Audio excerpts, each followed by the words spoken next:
الحمد لله رب العالمين وصلى اللهم وسلم على نبينا محمد وصحبه أجمعين ودرسي سقالات يا كتاب كيني حكم وفوائد من روائع الإمام ابن القيم رحمه الله وفائدين لسو أروريي أو كتبت شيخا لغسو أروريي وحاكمذا شيخ يري قف كفيريا أحواشي حالدها دادك أولا نوليح زبنك aad nooshahay dadka jooga haddaad xaaladooda fiiriso iyo nicamta ilaahay uu dhaafiyey uu ka zuuliyey haddaad fiiriso waxaad helaysaa arrinkaasi inuu ka yimid min suu'i cawaaqibi dunuub waa dunuubta cidhibteeda xumaanta ay leedahay baa ilaahay nicamti kuu dhaafiyey markaan soo maraynay kitaabtii hore mid ka mid ahaa waa inaga ka sheekaynaynay athar iyo macaasida raadka ay ku reebto dadka iyo cawaaqibka xunxun ay uga tagto ayaan kasoo hadalay. kitaabkii wuxuu ahaa addaaw dawaa buu inta badan sheekhu uga hadlay arrimaha noocaasa.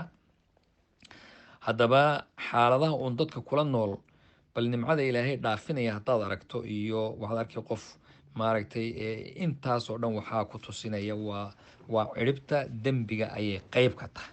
ayib, الرسل أطباء القلوب قلبك محا عافمات كويس عقو كيمادا وعلي شيخو معلومة داس وحكو شيخ هورين شيخني كتاب كيس بدايع الفوائد كتاب ليلهذو بدايع الفوائد أيو الشيخ كحصي. طيب قلبك عافمات كيسو حقو كيمادا فالرسل وحولي وأطباء القلوب ها رسوشو إلهي وصادري waa qalbiga atibadii dhakhtarkii qalbiga wey rusushu naftu iyo qalbigiina ma helayo wanaag taskii iyo salaax iyo wanaag heli maayo ilaa dariiqa rususha ilaahay iyo wadadoodii iyo wixii iyagu ay la yimaadeen buu qalbigu ku hagaagi karaa uu ku caafimaadi karaa. wuxuu ku sheegay sheekhu kitaabkiisii madaarij assaalikiin.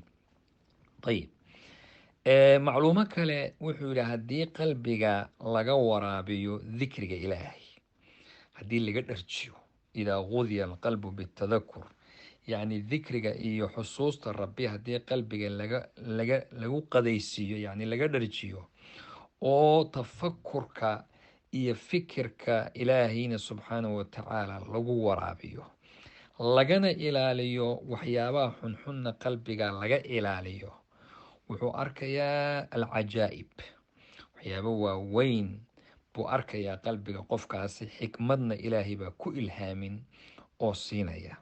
kitaabkii alfawaa'id ayuu ku sheegay macluumadaadan sheekhu. wuxuu kaluu xusay wa min acdami alfiqh, fiqiga ugu weyn waxaa ka mid a fiqhiga ugu weyn waxaa ka mid a inuu qofku ka baqo inay hoojiso dembigiisu cinda almowt.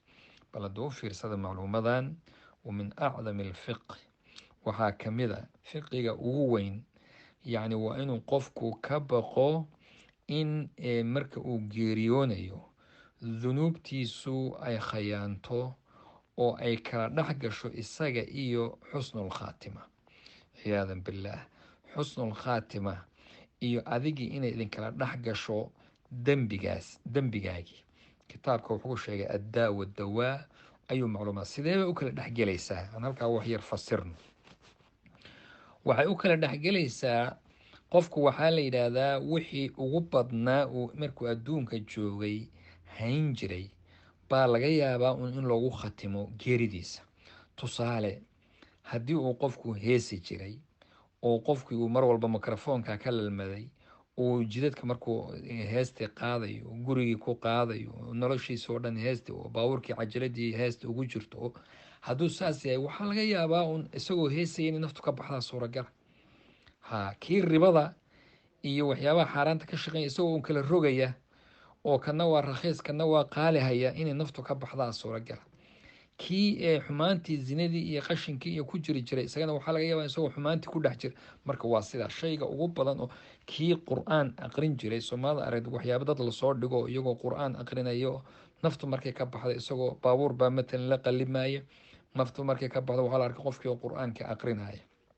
marka yacni xusnul khaatima iyo suu-ul khaatima waxyaabaha inta badan xidhiirhka ay la leeyihiin waa dhaqankii qofka. marka maxaa laga wadaa? haddii qofku marka caaqilka oo faahimka oo fiqiga fiican oo waxgarani waa inuu aada uga baqo in dembigan uu ku jiraayay marka uu geeriyoonayo toobadiisii iyo khaatimadii wanaagsanayd uu garab mariyo. waa inuu ka walwalo uu ka cararo ayaa la rabaa insha allahu tacaala.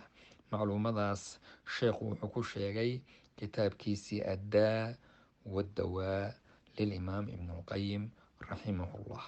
ilaahi subxaanahu watacaala xusnu lkhaatima allah inagu hagu arsaaqo, suu lkhaatima allah inaga ilaaliyo.